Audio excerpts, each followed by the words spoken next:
right. හයවෙනි දවසේ පස්වෙනි කොටසේදී අපි කතා කරන්නේ විශේෂ නාමපද වර්ගයක් ගැන. අපි ඉස්සර මේක බලමු පොඩ්ඩක් සිංහලෙන් හිතලා. දැන් furniture, ගෘහ භාණ්ඩ, information,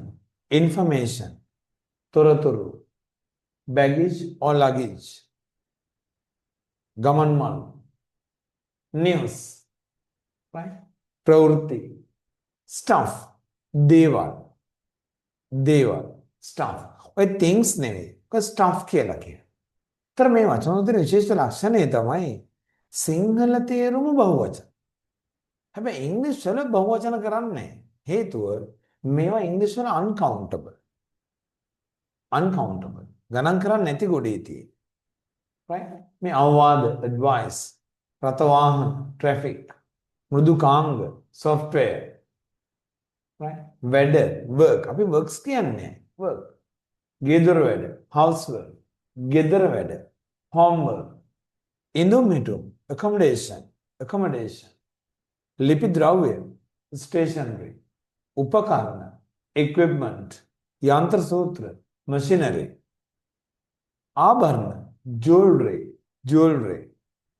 තැපැල් භාණ්ඩ, post. අර කෑම ගන්න පාවිච්චි කරන ඒවාට කියනවා crockery and cutlery.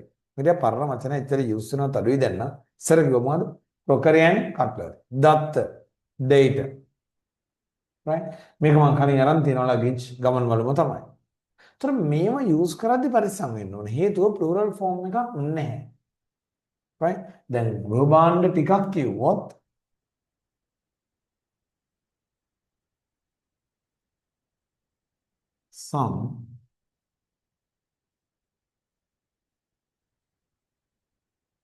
some furnitures කරන්නේ. right?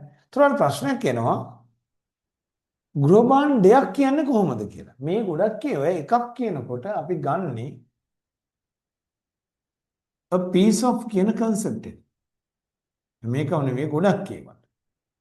a piece of. ඒතර ගෘහ භාණ්ඩයක් නම් a piece of furniture කියලා කියන්න පුළුවන්. තොරතුරක් a piece of information. ප්‍රවෘත්තියක් a piece of news.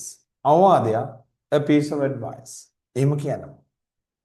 එතකොට මේකත් එක uncountable වලත් එක්ක යන determinants use වෙනවා මේ.